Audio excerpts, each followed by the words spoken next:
Salut à tous et bienvenue dans cette vidéo. Aujourd'hui c'est le Oukitel Original Pure. Alors qu'est-ce qu'il y a d'original ce téléphone? Eh bien c'est que c'est un téléphone qui est avec un processeur MT6582 et qui est sorti immédiatement sous Android 5.0 et non pas comme beaucoup de téléphones préinstallés par exemple avec Android 5.0 ou avec une mise à jour Android 5.0, mais à l'origine il était sous Android 4.4. Donc celui-là est peut-être vraiment adapté pour Android 5.0, c'est-à-dire il y aura peut-être pas les petits défauts etc. qu'on a pu voir sur certains téléphones comme le Doogie DG700 qui avait une mise à jour Android 5.0 mais qui faisait en sorte qu'il n'y avait plus de place pour installer des programmes, donc pas très intéressant, ou le THL T6S qui sans être une catastrophe du même style était quand même pas terrible, il avait aussi le même genre de problème, pas assez de place pour installer les programmes, et en plus de ça une version très légèrement buggée d'Android 5.0, exactement pareil aussi pour le DG700, on va voir donc si celui-là fait mieux sur ce point. Et donc voilà, c'est l'originalité de ce téléphone, il vient préinstallé avec 5.0, il a jamais existé sous 4.4, donc l'inconvénient avec ça, c'est qu'on ne peut pas faire en sorte de le faire fonctionner sous 4.4 si 5.0 ne vous intéresse pas ou fonctionne trop mal, et ça c'est un petit côté un peu bête. Donc Oukitel sinon, alors Oukitel c'est une nouvelle marque qui est faite en collaboration avec plusieurs constructeurs etc. Enfin bon c'est tout un millimélo de trucs, des magasins en ligne, des constructeurs, toutes sortes de choses qui se sont mis ensemble pour faire une marque de téléphone. Alors j'adore leur slogan, il y a marqué U et I, c'est-à-dire You and I, for OK Life. Ok, d'accord.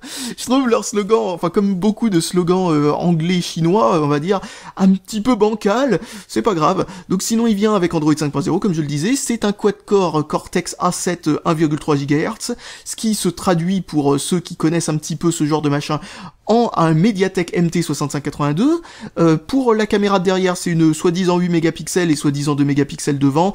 Difficile à dire exactement le nombre de mégapixels réels du capteur qu'ils utilisent, parce que ça peut tout aussi bien être du 2 mégapixels à l'arrière et du 0,3 à l'avant, c'est sûrement l'interpolation qui le mettent là, faudra juste voir si c'est une bonne qualité. De toute façon, les mégapixels, c'est comme les milliampères-heure ici, les mAh, c'est un truc auquel il faut absolument pas se fier, parce que ça ne veut absolument rien dire sur la qualité photo qu'il y aura au final, parce qu'il y a aussi le traitement logiciel à prendre en compte, il y a trop de trucs à prendre en compte. Ce qu'il faut faire, c'est prendre des photos et voir comment ça se traduit ensuite en réalité. Donc nous avons un écran 5 pouces Q minuscule HD, ce qui est pas trop mal, ce qui est d'ailleurs mieux que d'en avoir un Full HD ou un 720p, je veux dire, pour un processeur aussi, on va dire bas de gamme de nos jours, que celui-là, même si à une époque il était pas si bas de gamme que ça. Donc micro SD jusqu'à 32 Go, mais je suis pratiquement sûr que ça va jusqu'à 128, c'est juste qu'ils ont pas testé, parce que j'ai pu essayer des 64 pour information. Le standard SDXC est tout à fait compatible avec ces processeurs. Et comme c'est le processeur qui gère ça directement, a priori, il n'y a pas de problème. Donc mémoire 8 Go de ROM et 1 Go de RAM, ce qui veut dire 8 Go de mémoire interne. Bien entendu, il y a une partie qui est prise par Android, et 1 Go de RAM, ce qui est tout à fait convenable. Ça fait, bien entendu, on est à l'aise avec 1 Go de RAM avec ce processeur. Donc sinon, GPS, Wi-Fi et Bluetooth 4.0.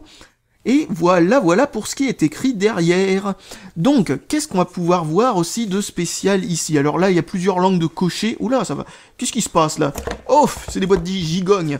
Donc, ah oui, d'accord. Donc, en fin de compte, c'est juste une boîte blanche sur laquelle ils ont mis un petit truc par-dessus. Donc là, il y a marqué plusieurs langues, mais bien entendu, c'est Android 5.0 stock. Il y a toutes les langues, il n'y a pas de souci. Donc, le téléphone lui-même, pouf, c'est un petit 5 pouces. Quand je dis petit 5 pouces, je veux dire que c'est un 5 pouces qui n'a pas trop de rebord sur les côtés, ce qui est plutôt bien. Ensuite, nous avons un protège-écran qui nous dit quoi? Android 5.0, 5 pouces IPS, quad-core, voilà, bon, voilà, c'est pas un protège-écran des mythos, pour une fois, c'est juste un protège-écran, avec un petit peu de publicité dessus, on va dire. Alors ce qui est marrant, c'est qu'il n'y a pas de petite poignée pour enlever le protège-écran, pour enlever le protège-écran plus facilement, parce que en dessous, il y a un vrai protège-écran, donc ça c'est une bonne chose. Ensuite, qu'est-ce que nous avons qui est là-dedans? Un chargeur, un câble USB qui a l'air pas trop mal, le chargeur lui-même, bon, franchement, vous reconnaîtrez très certainement ce chargeur, on l'a vu plusieurs fois sur pas mal de téléphones de différentes marques, et des oreillettes qui sont très certainement navrantes. Donc, ouais, bon, bref, les accessoires, oups, j'ai oublié de remettre ça là-dedans, parce que je m'en fiche, j'utilise mon vrai câble et mon chargeur à moi, exactement de la façon que je vous aviserai de faire, parce que bon, a priori, c'est pas génial. Tiens, la batterie était pas directement insérée dedans, C'est rare de nos jours de voir ça. Un petit manuel d'utilisation, qu'est-ce qu'il nous raconte?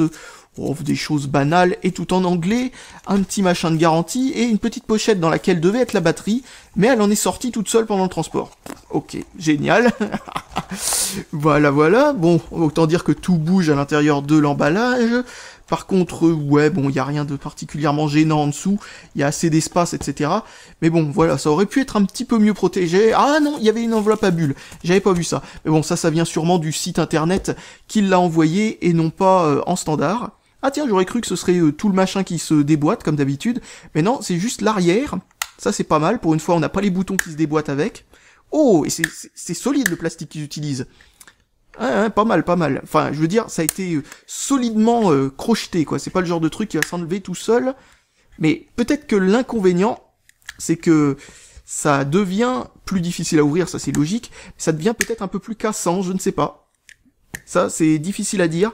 Ça dépend de l'élasticité du plastique. En tout cas, bon sang, difficile à ouvrir. Donc, hop, on met la batterie. Oh, la batterie est lourde. Donc peut-être que l'autonomie est bonne. Bon, déjà, c'est Android 5.0. Et un truc que j'ai pu remarquer, c'est que autant sur les grandes marques, je sais pas trop ce que ça donne. Hein, on m'a dit que ça baissait l'autonomie. Autant chez les petites marques qui utilisent tous enfin, chez Mediatek en fait. Hein. Chez Mediatek, visiblement, en tout cas quand on utilise Android stock, eh bien chez Mediatek, ça a tendance à augmenter l'autonomie d'une manière assez significative. Alors que donne ce téléphone une fois allumé? Donc oui, Android 5.0, déjà on reconnaît la façon qu'est fait Android 5.0. Pour ceux qui connaissent pas, nous avons un nouveau système de notification. Alors par système de notification, je veux dire, ce qui change en fin de compte, c'est plus ou moins l'apparence. Bizarrement, quand on fait ça, ça fait disparaître les icônes du bureau parce qu'ils ont pas pris le launcher officiel de Google. Comme vous les avez pu le remarquer, ils ont fait un launcher façon comme il y avait sur le Doogie logiquement. Bon, j'espère qu'il aura pas les mêmes bugs, c'est-à-dire des fois des icônes qui se dupliquent quand on fait une installation à partir du Google Play. Bon, de toute façon, on peut installer un launcher via le Google Play Store, hein, si on veut. Hein. On peut installer le Google No Launcher, par exemple, ce qui est exactement ce qu'a Android stock. Donc voilà, bon, sinon à part le launcher qui a changé, a priori c'est juste Android stock. Oui, c'est ça, c'est Android 5.0 stock. Comme vous le voyez, le thème est devenu majoritairement blanc alors qu'avant il était majoritairement noir sur les précédentes versions d'Android. C'est un petit peu les différences que l'on peut voir par rapport à Android 4.4. Donc en dehors de ça, comme vous l'avez vu, c'est le lock screen. Donc le lock screen, il est devenu assez différent. Déjà, pour le déverrouiller, c'est pas comme ça que ça fonctionne, c'est vers le haut comme ça, et on peut ouvrir comme ça les notifications qui sont directement, bon, on peut choisir de ne pas afficher les notifications directement sur l'écran. Donc comme vous voyez, hop, on peut faire apparaître le système de paramètres directement de cette façon-là. Ensuite ici nous avons les notifications, comme je le disais, il suffit non pas de cliquer une fois, mais de double-cliquer dessus, et hop, ça fait aller vers la notification à partir du lock screen. Donc si on fait comme ça, dans ce sens-là, ça va directement sur le truc pour composer des numéros, de cette manière-là, pouf. Ensuite, dans l'autre sens, ça fait aller directement à l'appareil photo, qui met un petit moment à venir, voilà. Et l'appareil photo, pour l'instant, a l'air d'être convenable, mais en même temps, là, on est en haute luminosité. Le plus difficile pour un appareil photo, c'est la basse luminosité et la moyenne luminosité, chose que l'on pourra voir un petit peu plus tard dans la vidéo. Alors, hors vidéo, j'étais en train de mettre mes mots de passe, etc., et mettre à jour les applications. Alors ça a l'air plutôt fluide, même quand c'est en train d'installer un truc, franchement la fluidité reste bonne. Ça c'est vraiment le point fort, on va dire, d'Android 5.0, c'est que ça rend vraiment très très fluide, même des trucs vraiment qui commencent à devenir très basiques comme le MT6582 de chez Mediatek, qui franchement reprend une sacrée jeunesse avec ça. C'est juste, on va voir s'il y a les petits bugs avec les jeux comme il y avait avec les autres téléphones, mais en même temps je vous conseille pas forcément d'acheter un 6582 si c'est pour faire des jeux, hein, bien entendu c'est pas vraiment ce qui se fait de plus performant pour ça. On va regarder s'il y a une mise à jour OTA, tiens, ça pourrait être une idée. Hop, est-ce que nous avons une mise à jour? Non, il y en a pas, mais a priori, il y a ce qu'il faut pour en faire une, on verra bien si cette marque en fait. Comme vous le voyez, dans ce qui est installé par défaut, il n'y a pas grand-chose, mais il y a quelques petits trucs qui ne sont pas installés habituellement, genre Google Drive, Facebook et Twitter. Est-ce qu'on peut les enlever? Ça, c'est une question. Ouais, enfin, on a un bouton supprimer, est-ce que ça veut dire désinstaller? Oui, désinstaller. On peut désinstaller tout ce qui est installé par défaut, a priori. Regardons, ah oui, alors, déjà un truc que j'ai oublié de dire, l'écran a beau être Q minuscule HD sur du 5 pouces, il est vraiment pas mal. Donc rien à dire et à reprocher sur ce point. Regardons comment comment est partitionnée la mémoire interne. Donc nous avons 3 gigaoctets d'un côté pour l'installation des programmes et 3 autres pour ce qui est du stockage des trucs. Ils ont pas unifié les partitions. Alors ça par contre ça m'étonne. Je trouve ça particulièrement étonnant. Bon, 3 gigaoctets ça devrait être suffisant pour quelqu'un qui ne fait pas de jeu. Comme je le disais encore une fois, bon, pour les jeux, ce téléphone sera vraiment très limité, étant donné le processeur en question. Tiens d'ailleurs, chose que je vais faire tout de suite, je vais installer un jeu que je sais qui bug avec la ROM Android 5.0 sur les précédents MT6582 que j'ai pu tester sous cette ROM Android 5.0, et on va voir s'ils ont corrigé le bug sur ce téléphone. Alors le jeu est installé, alors maintenant on va l'ouvrir, enfin je l'ai déjà ouvert en arrière-plan pour que ça aille plus vite. D'ailleurs la première chose que j'ai remarqué, c'est que sincèrement le son du haut-parleur était beaucoup trop haut, c'est d'ailleurs pour cette raison que j'ai été obligé de reprendre une nouvelle fois, parce que ça a commencé directement beaucoup trop fort. Donc qu'est-ce que j'étais en train de dire sinon à propos de ça? Oui, vous voyez le personnage est noir, ça c'est un truc que je vous disais à propos d'un bug sur une vidéo qui est passée un peu inaperçue, celle sur le THL T6S, où je parlais surtout de Android 5.0 pour ce processeur-là, et comme vous le voyez, hein, ça ne fait pas exception, hein, enfin, vous voyez qu'il y a le même problème, à savoir que les textures parfois apparaissent complètement noires comme ça, ou mal détourées, ou avec des effets qui passent mal, ou je ne sais pas quoi. Visiblement le pilote pour le Mali, c'est le Mali 400, c'est ça? Oui, le Mali 400, c'est pas le 450 sur celui-là. Donc pour le Mali 400 a visiblement un problème avec Android 5.0 pour le moment, et ils n'ont pas encore résolu ce petit souci. Bon, en même temps, ce sont des jeux qui ne fonctionnent pas totalement parfaitement sur ce genre de processeur, mais il doit y en avoir qui fonctionnent très bien et qui, bizarrement, bah, vous voyez que ça fait des gros freeze, etc. Mais vous inquiétez pas, ce jeu-là ne fonctionne pas bien sur pratiquement n'importe quel téléphone. J'ai jamais vu un seul téléphone fonctionner bien avec ce jeu, de manière à être parfaitement fluide. D'ailleurs, ça marche de manière surprenante, plutôt bien pour un téléphone aussi peu puissant, là, en ce moment. Donc bref, voilà, je pense que j'ai rien de spécial de plus à vous montrer pour l'instant, hein. Comme vous l'avez vu, c'est Android 5.0, avec bien entendu le français, hein, j'avais juste pas paramétré dans la première partie de la vidéo, hein, vu que c'était le tout premier démarrage, vous voyez que c'est tout en français. Voilà, bon, sinon, rien de spécial à ajouter, ça fonctionne plutôt pas mal, et pour l'instant, dans les seuls trucs que j'ai vus en dehors... qui était différent, on va dire, qu'Android stock, il y a juste le launcher, le reste a l'air d'être parfaitement identique, et ça a l'air de fonctionner parfaitement comme on pourrait s'attendre en fin de compte d'un Android stock, et ça fonctionne aussi bien, pas mieux, pas moins bien, que ce que j'ai pu voir avec les autres téléphones qui utilisaient Android 5.0 avec ce même processeur. Alors par contre, j'espère qu'il y aura une mise à jour OTA pour faire en sorte de corriger ce petit bug avec les jeux, parce que pour l'instant, c'est pas parfait, hein. Bon, bah voilà, mais maintenant j'ai plus qu'à utiliser ce téléphone en utilisation réelle, hein, pendant un certain temps, et on verra s'il y a quelque chose à propos de ce téléphone à dire de spécial ou pas.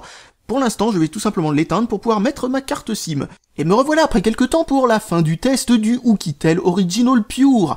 Alors il n'y a pas grand chose à reprocher à ce téléphone, il marche plutôt bien, tant au niveau hardware qu'au niveau software, c'est-à-dire la partie matérielle, il n'y a pas grand chose à lui reprocher, le micro fonctionne bien, le haut-parleur fonctionne bien, le haut-parleur ensuite, le vrai haut-parleur fonctionne bien lui avec, les caméras sont plutôt pas mal, le flash fonctionne correctement aussi d'ailleurs, vous pouvez voir mon éternel KGB mal rangé, comme vous le voyez, on arrive à y voir un petit peu, il n'arrive pas à cacher la honte, donc bon voilà, et la caméra de devant aussi fonctionne correct. Et voilà un exemple de vidéo faite avec la caméra de devant, et comme vous pouvez le voir, c'est plutôt pas mal, hein. En plus de tout ça, l'écran est vraiment très bon, hein, c'est du Q minuscule HD sur du 5 pouces, c'est largement suffisant pour avoir une résolution qui on va dire, qui n'agresse pas les yeux, quoi, tout simplement. La fluidité est bonne, avec Android 5.0, c'est vraiment très bien, hein, ça fonctionne parfaitement, c'est nickel, hein, littéralement, hein, la fluidité. Le problème quand même, c'est que ce processeur est quand même assez peu performant, donc du coup, on voit notamment le temps de démarrage des programmes n'est pas aussi court qu'avec des processeurs plus performants notamment. Mais sinon, franchement, ça fonctionne très bien, il y a vraiment rien à lui reprocher avec ça. En plus de ça, vous avez remarqué dans la première vidéo, enfin la première partie de la vidéo, que le stockage était partitionné en deux. Alors c'est un petit peu bête, mais on peut dire quand même qu'ils ont bien fait les choses, étant donné que les applications prennent cet emplacement-là, mais il y a seulement une partie du système qui prend cette partition-là. Contrairement à d'autres téléphones où l'intégralité d'Android est compilée lors du premier démarrage et stockée en cachette, on va dire, dans cette cette partition, ce qui fait qu'il y a genre par exemple 500 MO, je sais pas quoi, gaspillé exclusivement pour des fichiers système avec Android 5.0, et ça c'est vraiment nul. Eh bien ça le fait pas sur ce téléphone-là, il y a que 200 MO, un truc du genre, qui sont gaspillés, donc ça veut dire qu'une partie du système est précompilée à l'intérieur du téléphone. C'est vraiment une bonne chose, hein, heureusement qu'ils ont pensé à ça. Par contre, le problème qu'il y a avec ce téléphone, c'est qu'il vient presque au même prix, il est un tout petit peu plus cher même, que le Ulfone BX. Et le Ulfone BX, à mon avis, est meilleur sur tous les points. À part le fait qu'il a une diagonale de 4,5 pouces, alors que celui-là est 5 pouces, ce qui peut être un avantage pour certaines personnes. Par contre, le Ulfone BX a un meilleur processeur, le Ulfone BX a tout de mieux en fait, hein, pratiquement, la solidité notamment, et a l'air d'être plus élaboré, étant donné que ce téléphone-là n'est pas non plus ce qui se fait de plus souple. Vous pouvez quand même voir que j'arrive à le faire voûter, même si ma caméra a tendance à le montrer voûté d'origine parce qu'elle a un très très léger effet fisheye, c'est dommage malheureusement. Mais sinon, qu'est-ce que je voulais dire à propos de ce téléphone, à propos de ça? Oui, la solidité, c'est aussi la flexibilité de la vitre de l'écran qui est aussi un petit peu plus importante que ce que l'on peut voir avec vous voyez quand même que c'est facile de faire une déformation dans cet écran. J'appuie quand même, mais pas des masses, vraiment pas des masses du tout. Et on peut voir des fois une légère déformation microscopique quand on est en train de scroller du texte ou ce genre de choses, ou une page internet dans le téléphone. Donc quand vous faites ça, vous voyez une très légère microscopique altération de l'image qui ressemble un peu à ça. Je sais pas si vous arrivez à le voir, il faut y prêter attention, c'est juste en face de mon doigt. Donc voilà, c'est vraiment bête de voir cette très légère déformation et de voir aussi qu'ils ont fait l'économie de l'épaisseur du verre, tout simplement. Franchement, oui, c'est un peu bête parce que, comme je le disais, le Ulfone BX est meilleur sur tous les points. Il est pas beaucoup plus fluide, le Ulfone BX. Il l'est quand même un petit peu parce que c'est un octo-core et pas un quad-core, mais il est qu'à peine plus fluide, tout simplement parce que bon, celui-là a Android 5.0, l'autre il est coincé sous Android 4.4. A priori, jusque-là, il restera sur Android 4.4, le Ulfone BX, mais voilà, sinon au niveau des jeux, alors là c'est là où on voit que déjà Android 5.0, je vous ai déjà dit dans une précédente vidéo, que sur ce processeur-là, il apportait quelques bugs, je vous l'ai même dit dans cette vidéo, il apporte quelques bugs en jeu, notamment des bugs de texture, des trucs comme ça. Malheureusement, j'ai quand même pu remarquer un truc, c'est que c'était pas au niveau que je le pensais, c'est-à-dire que dans les jeux qui ont un problème, il y a que ces 4 jeux parmi tous ces jeux. Attendez, je déplace aussi celui-là histoire de voilà. Par contre, tous ces autres jeux ont absolument aucun problème de texture. Donc vous voyez quand même qu'il y a un fort pourcentage. On est à peu près au niveau de 20% de jeux qui déconneront avec ce processeur, même s'ils auraient les performances pour le faire. Dans ces 4 jeux, par contre, on peut dire quand même qu'il y en a 2 sur 4 qui de toute façon fonctionnent pas bien avec ce processeur, étant donné que le processeur, enfin le GPU, n'est pas assez performant. Par contre, ces 2 jeux-là fonctionnent correctement avec le processeur qu'il y a dans le Ulfone BX. Donc voilà, c'est là où on voit aussi que bon, si on a pour les jeux, c'est pas du tout l'idéal, même s'il n'y avait pas ce bug de texture, tout simplement. Donc oui, bon, le Ulfone BX me paraît quand même un meilleur placement, on va dire. Même si on est d'accord, on est en dessous de 90 €, c'est pas non plus une grosse somme, c'est quand même mieux d'investir dans le meilleur téléphone qu'on puisse trouver à ce prix-là tout de même, surtout si on sait qu'il y en a un qui peut être meilleur. Donc maintenant on va rentrer dans le détail à propos du hardware. Donc je vous ai déjà parlé de l'écran qui est vraiment bien, le tactile est aussi extrêmement précis, absolument aucun problème avec ça, la recharge du téléphone est particulièrement rapide, ça c'est un truc qui m'a étonné, malgré que j'utilise pas le chargeur qui est donné avec, habituellement les fonctions de recharge rapide, je les déconseille d'ailleurs parce qu'ils ont tendance à faire chauffer le téléphone. Là non, c'est juste que ça recharge rapidement, c'est pas une fonction recharge rapide entre guillemets, c'est juste que la batterie recharge vite. Sinon au niveau de l'appareil photo, je vous l'ai déjà dit, c'est plutôt pas mal, enfin c'est plutôt pas mal pour le prix en tout cas, c'est du même niveau que le Ulfone BX, donc bon, pas de problème avec ça, mais c'est pas non plus exceptionnel. Alors le GPS est satisfaisant, mais par contre il n'y a pas de boussole, pas du tout de boussole dans ce téléphone, ou alors franchement s'il y en a une, elle fonctionne qu'avec un programme sur 10, j'en sais trop rien, mais en tout cas voilà, bon, pas de boussole a priori, et sinon elle est compatible avec les cartes SD de 64 Go, comme prévu, j'ai essayé avec la mienne, il n'y a pas de problème, ça fonctionne, a priori ça fonctionne avec tous les téléphones avec ce processeur là, et pratiquement tous les téléphones avec un processeur Mediatek, même des assez anciens d'ailleurs. Maintenant, quelques points un peu moins bons sur ce téléphone en matière de hardware. Pas de LED de notification. Bon bah tant pis, hein. En même temps on est sur Android 5.0 et si vous ne le savez pas, sur Android 5.0, la LED de notification a tendance à avoir été un peu sabotée, étant donné qu'en mode silence elle ne clignote pas. Donc bon, elle sert à rien en fait. Et ensuite, pas de WCDMA 900, alors ça c'est dommage, c'est un problème qu'il partage avec le Ulfone BX hein, de toute façon. Donc pour plus de précision, pas de WCDMA 900, ça veut dire tout simplement que dans la campagne profonde ou dans les villes moyennes de campagne, si vous êtes chez SFR ou Bouygues, eh bien vous n'aurez pas la 3G, vous resterez en 2G. Bon, c'est pas non plus systématique, hein, il y a des endroits, même des trous paumés qui ont la 3G ou la 4G même des fois sans aucun problème. Et si vous êtes chez Free ou chez Orange, il y a vraiment très peu d'endroits où vous êtes limité au WCDMA 900, donc ça posera absolument aucun problème étant donné que il supporte le WCDMA 2100. Ensuite, au niveau du software, j'ai dit déjà qu'il était très réactif. Par contre, il utilise plus de RAM que les autres Android 5.0 avec le même processeur que j'ai pu voir. Bon, pas de grand chose, c'est du genre 50-70 MO de plus, mais c'est quand même ça de perdu et aussi un autre, enfin surtout sur un gigaoctet de RAM, hein. Donc voilà, bon c'est quand même bête, enfin sur 600 MO de libre en tout cas, ça fait quand même une bonne partie de perdu, et vous voyez aussi qu'ils ont fait quelques modifications un peu bizarres avec le launcher et le système de notification qui bizarrement fait disparaître le launcher, ou même quand vous êtes dans une application en elle-même, allons dans une application, hein, n'importe laquelle, vous voyez ça fait aussi ça, je trouve ça très désorientant, et a priori ça pose aussi quelques petits problèmes, parce que il est certes très réactif, mais il n'est pas aussi fluide que les autres Mediatek MT6582 que j'ai pu utiliser sous Android 5.0, qui par contre eux avaient d'autres défauts, notamment le fait de ne pas pouvoir installer une seule application, sinon vous remplissez l'espace sans aucun problème à toute vitesse. Mais sinon oui, là on peut installer tout ce qu'on veut, surtout quand on sait que c'est un téléphone qui est pas vraiment fait pour les jeux, avec l'espace de stockage que vous avez là-dedans, du moment que vous installez aucun jeu, vous en avez, mais alors il y a Byzance, hein. Par contre le launcher par défaut, celui-là, a un petit défaut, c'est que tout ce qui est déplacé vers la carte SD sera entassé à la fin du launcher à chaque redémarrage. Donc bon, c'est un petit peu bête, mais c'est pas non plus si grave que ça, parce que vous pouvez installer un launcher alternatif via le Google Play Store en 3 clics. Hein. Vous suffit d'ouvrir le Google Play Store, je ne sais même plus où je l'ai mis, voilà ici, vous tapez ensuite le nom vous tapez ensuite le nom d'un launcher, vous tapez tout simplement launcher, hein, tout simplement, hein, launcher écrit en toutes lettres, et vous pouvez ensuite sélectionner parmi enfin on va dire quand même un choix assez vaste de launcher pour installer ce que vous voulez. Alors je vous conseille le Google No Launcher, qui est tout simplement celui-là, là, qui est tout simplement le launcher standard d'Android, hein, le launcher d'Android stock, hein, d'Android AOSP tout simplement, qui a quelques petites modifications qui permettent de l'intégrer avec Google No. Donc bon, à part ça, sinon vous avez aussi n'importe quel launcher, hein.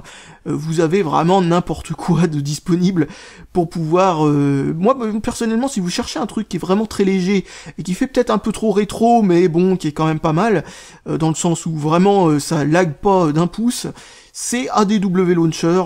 Donc maintenant que j'ai évoqué pratiquement l'intégralité des points qu'il y avait à évoquer sur ce téléphone, on va parler un petit peu de l'aspect jeu. Alors, il n'y a pas de gyroscope, donc ce jeu-là en particulier qui impose un gyroscope, comme certains programmes très rares et certains jeux très rares aussi, habituellement ils peuvent se contenter de l'accéléromètre, ce jeu-là ne permettra pas tout simplement d'être joué. Bon, maintenant on va jouer à un jeu, hein, comme d'habitude j'ai tendance à vous conseiller un jeu ou vous déconseiller un jeu en fin de vidéo.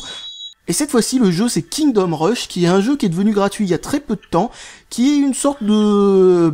comment on appelle ça déjà? Un Tower Defense, tout simplement. Un jeu qui est sympathique, hein, vraiment. Bon, les promotions, là, qui apparaissent. Sinon, oui, qu'est-ce que je disais? Oui, c'est un jeu qui est vraiment sympathique. Et qui est assez dur, hein, par contre, même en difficulté minimum, vous aurez un petit peu de difficulté parfois dans certaines missions. Bon, après, c'est pas non plus un truc insurmontable, hein, ça je vous le dis. Donc, on va essayer de faire cette mission-là en facile. Bon, on va pas non plus, je vais pas vous la montrer en entier, parce que c'est des jeux très longs, hein, les Tower Defense. En tout cas, celui-là est vraiment très bien foutu, en termes de... on va dire en termes de tactique et tout ça, ça a été très bien. Ah oui, le haut-parleur est pas mal, hein, je vous en ai déjà parlé, mais au niveau du volume max, c'est vraiment très fort. Bref, vous mettez des tours, hein, bon... Voilà, c'est le dernier niveau du jeu, hein, pour information, enfin de la quête principale que je suis en train de vous spoiler, mais en même temps, il manque un truc principal qui est vraiment important. Sinon cette quête, elle est tout simplement, si vous êtes en mission, on va dire, supplémentaire, comme là je suis actuellement, cette quête a rien d'exceptionnellement différente des autres. D'ailleurs, on peut dire même que c'est pas une quête avec un design particulièrement poussé et avancé, là. Donc, voilà, on met quelques trucs comme ça. Bon, bien entendu, faut en mettre un peu plus avant de lancer la quête, hein, a priori. Mais sinon, voilà, on choisit comme ça les tours qu'on a envie de développer, etc. Des défenses, etc. Bon, bref, si vous connaissez le concept de Tower Defense, c'est assez facile pour vous de voir de quoi je parle. Mince, je vois que je suis encore loin de la caméra. C'est vrai que c'est quand même mieux si je me rapproche. Habituellement, je fais un zoom software ensuite, ce qui rend le truc un petit peu flou malgré tout. Donc bref, voilà, bon, c'est pas un jeu non plus extrêmement avancé, hein, mais quand même, si vous aimez ce genre de petits jeux tactiques, etc., celui-là fait partie des meilleurs, dans le sens où, franchement, déjà, il vous demande pas de payer pour gagner, déjà, ça c'est un truc pas mal, parce qu'à l'origine, c'était un jeu payant, et un autre truc à propos de ce jeu qui est vraiment sympathique, c'est que, on va dire que ça a été bien pensé, c'est pas juste du bourrinisme primaire, genre vous mettez des trucs, etc., et ça va fonctionner peu importe ce que vous faites. Non, là il faut vraiment penser à ce que l'on va disposer, etc., à différents endroits. Faut utiliser par exemple ce pouvoir magique au bon moment et à bon escient, parce que sinon on le gaspille, il met un certain temps à venir, etc. Bon, ça paraît normal à ce niveau-là, mais de la façon que ça a été dosé en matière de... Enfin voilà, de la façon que ça a été dosé, tout simplement, pas la peine de rajouter autre chose, et vraiment, enfin, ça a été pensé, quoi. Contrairement à certains jeux, on voit bien que ça a pas du tout été imaginé de telle manière que ce soit... enfin facile, ni bien d'autres. Enfin voilà, il y a certains jeux où peu importe si vous réfléchissez bien, vous allez perdre, parce que le jeu est pas du tout fait pour avoir une progression avec une courbe linéaire. En gros, il est comme ça, au début il est pas du tout frustrant, et à la fin, pof, c'est très frustrant. Payez pour que vous puissiez gagner, ou ce genre de truc, sinon vous allez perdre, hein. C'est même pas la peine d'essayer, ou alors faut vraiment avoir un gros coup de cul. Je pointe ce jeu du doigt, par exemple. Mais sinon, en dehors de ça, enfin voilà, je veux dire, ce jeu-là ne rentre pas dans ce genre de travers. Sa suite est payante, bien sûr. Ça a toujours été un jeu payant, hein. Le premier, il est juste devenu gratuit depuis peu de temps, et le 2, je sais pas s'il va devenir gratuit un jour, mais en tout cas, c'est des jeux qui méritent d'être payés, en tout cas. C'est pas comme certains jeux où vraiment c'est du pay to win, mais que vous devez d'abord payer. Ça, j'ai déjà vu ça une fois, c'est complètement débile. Donc, bref. Voilà, je pense que j'ai plus rien de spécial à dire à propos de ce téléphone. Franchement, en conclusion, si on peut dire un truc, c'est que c'est déjà incroyable ce qu'on peut faire avec Android 5.0, même avec du matériel aussi peu poussé que celui-là. Franchement, le MT6582 commence clairement à être un processeur très peu performant quand même par rapport à ce qu'on peut trouver, surtout maintenant avec la sortie du MT6735M, qui est pratiquement dans les mêmes niveaux de prix, enfin bientôt va être dans les mêmes niveaux de prix, et qui franchement au niveau des performances c'est juste un énorme cran au-dessus. Mais voilà, c'est quand même incroyable de voir qu'on peut rendre presque totalement fluide et presque aussi rapide qu'un 6732 sous Android 4.4 avec 1 Go de RAM. Ce téléphone-là, qui a quand même un processeur immensément moins performant. C'est quand même impressionnant, encore une fois. Sinon, c'est globalement un bon téléphone, hein. Si le Ulfone BX vous intéresse pas pour une raison ou pour une autre, celui-là peut être vraiment un téléphone sympathique à envisager en second choix. Malgré tout, comme je le disais, il est pas du tout convenable pour les jeux, hein, c'est vraiment pas du tout pour ça. Mais si c'est pas pour les jeux, ce téléphone-là est vraiment sympathique. Et aussi un autre petit bémol, c'est l'absence de WCDMA 900, comme beaucoup de téléphones à ces prix-là. Sauf quand le 6735 va se globaliser, bien sûr, où là, bien entendu, il aura le WCDMA 900 en standard. Et aussi un autre petit truc, c'est la qualité de construction qui est quand même en dessous du Ulfone BX, ça va sans dire, il est beaucoup plus flexible par rapport au Ulfone BX. Ah, j'ai oublié de dire un truc par contre, je viens de me rendre compte, c'est l'autonomie. Alors l'autonomie, c'est 7 heures en texte uniquement, ce qui est vraiment énorme, ça c'est grâce à Android 5.0. Les autonomies sont globalement un poil meilleures que le Ulfone BX. En utilisation normale, c'est 5 heures, 5 heures et demie, 6 heures si vous avez de la chance. En appel, c'est dans les 10 heures, et en veille, c'est entre 2 et 3 jours, donc franchement, c'est pas mal. Ah oui, j'ai oublié en jeu, c'est environ 4h30. Donc voilà, c'est vraiment pas mal du tout, hein, pour un tel téléphone. Je m'attendais à beaucoup moins, mais non, l'autonomie est vraiment pas mal, et comme je le disais encore une fois, c'est en partie grâce à Android 5.0 qui a tendance à faire des miracles sur ce processeur en particulier en termes d'autonomie. Donc ça, c'est vraiment bien. Donc voilà, un petit peu plus d'autonomie que le Ulfone BX. Donc si vraiment c'est un point qui vous intéresse, pourquoi pas. Le Ulfone BX, pour rappel, avait dans les 6 heures d'autonomie grand maximum, et en jeu était plus dans les 3h30, 5h que dans les 4h, 4h30. Donc voilà, donc je pense que j'ai plus rien de spécial à dire à propos de ce téléphone, et je vous dis salut à tous, et à la prochaine.